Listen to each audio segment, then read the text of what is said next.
কেবিনেটে আজি এটা শিক্ষা বিভাগক এটা নিৰ্দেশ দিছে খুব ইম্পৰ্টেণ্ট ডিচিশন যে আমাৰ অসমৰ বহুত অঞ্চলত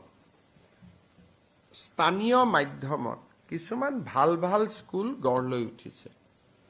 শংকৰদেৱ শিশু নিকেতন জাতীয় বিদ্যালয়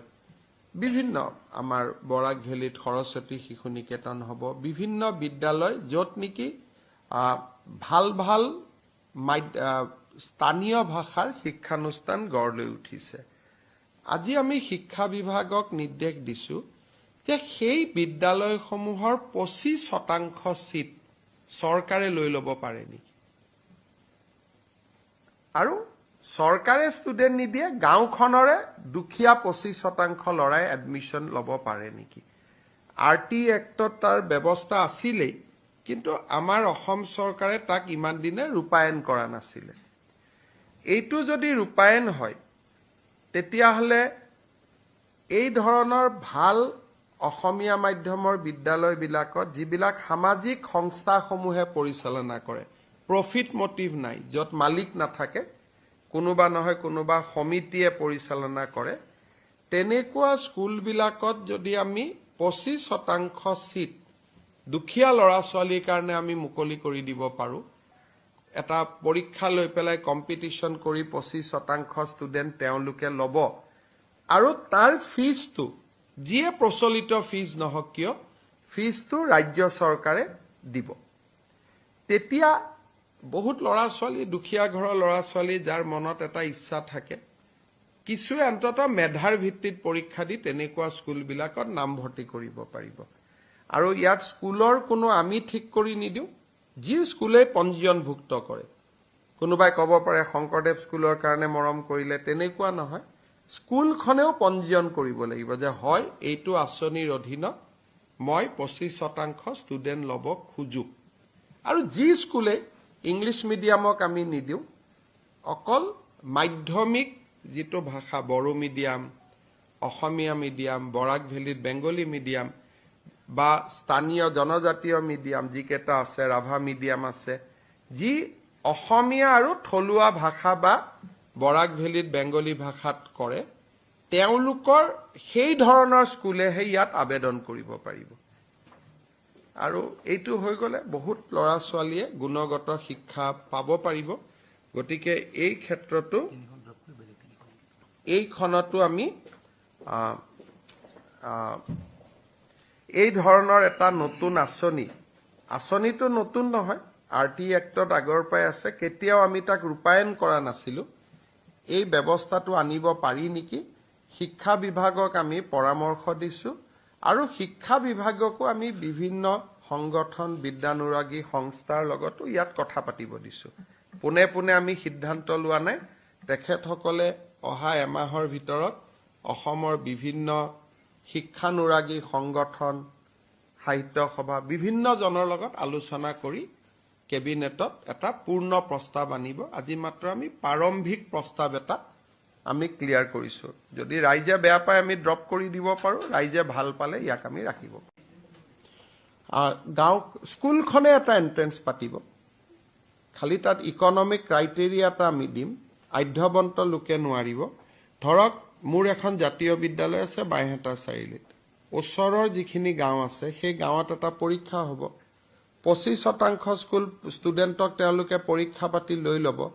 লোৱাৰ পিছত তেওঁলোকে চৰকাৰক দিব যে মান্থলি 1000 টকা ফিজ ইয়াৰ পৰিৱৰ্তে আমাক দিয়ক তেতিয়া চৰকাৰে 1000 ইনটু যিমান হয় 25 জন ষ্টুডেণ্ট ল'লে 100 জন 25000 কৰি মাহত 25000 ইনটু 10 মাহ 2 মাহ স্কুল নাথাকে 2,50,000 টকা আমি অনুদান কৰি দি থাকিম আৰু যেতিয়া 3টা বছৰতে শিক্ষাৰ্থী হৈ যাব অনুদানৰ সংখ্যা 6 লাখ টকা হ'বগৈ আৰু সব স্কুলতে আমি নিদিও যিখিনি স্কুলে আৰটি কমপ্লাই কৰে যিখিনি নীতি নিয়মত হোৱা স্কুল প্ৰথম স্কুলে আবেদন কৰিব স্কুল পৰীক্ষা হ'ব পৰীক্ষা হোৱাৰ পিছত যিখিনি ভাল জাতীয় বিদ্যালয় শংকৰদেৱ শিক্ষা নিকেতন বা আনো কোনবা ইয়াত কোনো নাম বুলি কথা নহয় খালি মাধ্যমটো অসমীয়া হ'ব লাগিব বা মাধ্যমটো বড়ো হ'ব লাগিব বা মাধ্যমটো বৰাক ভেলীত বেংগলী হ'ব লাগিব আমি ইংৰাজী মাধ্যমৰ স্কুলত নিদো হা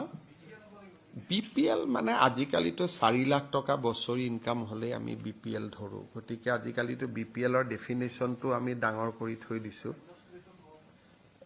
মানে এটা আৰ্থিক মানদণ্ড এটা শিক্ষা বিভাগে নিৰূপণ কৰি দিব যে আমি ইমানটো এটো বেসিক্যালি দুখিয়া লৰা ছোৱালীৰ কাৰণে কিন্তু দুখিয়াৰ সংজ্ঞাটো কি হ'ব এটো শিক্ষা বিভাগে বিভিন্ন দল সংগঠনৰ লগত কথা পাতি ঠিক কৰি দিব আমি আজিয়ে গুটেখিনি সিদ্ধান্ত লৈ থোৱা নাই নহলে আমি যদি গুটেখিনি লৈ লওঁ ৰাইজৰ লগত কথা পাতিব একোৱে নাথাকিব কিন্তু তিনটা মূলত সিদ্ধান্ত ইংৰাজী মাধ্যমৰ স্কুলত নিদিও নাম্বাৰ 2 25% ম্যাক্সিমাম নাম্বাৰ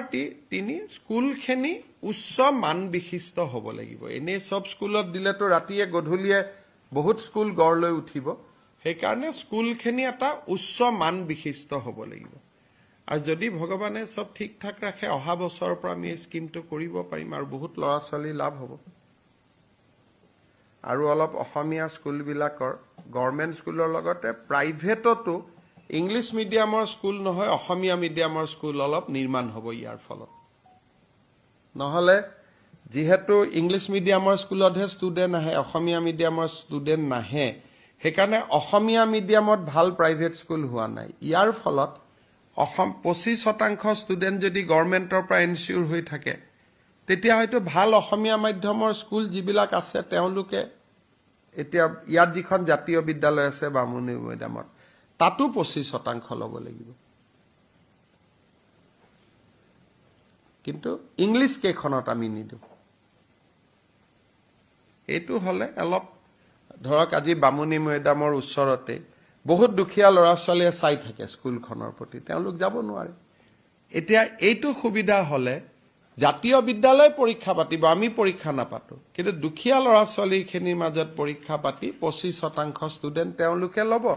আৰু বেলেগ ষ্টুডেন্টে যিমান ফিজ দিয়ে আমিও সিমানেই দি দিম তেওঁলোকৰো ক্ষতি নহল এটা সুদূৰ প্ৰসাৰী এটা চিন্তাধাৰা এটা শিক্ষাত আনিব খোজা হৈছে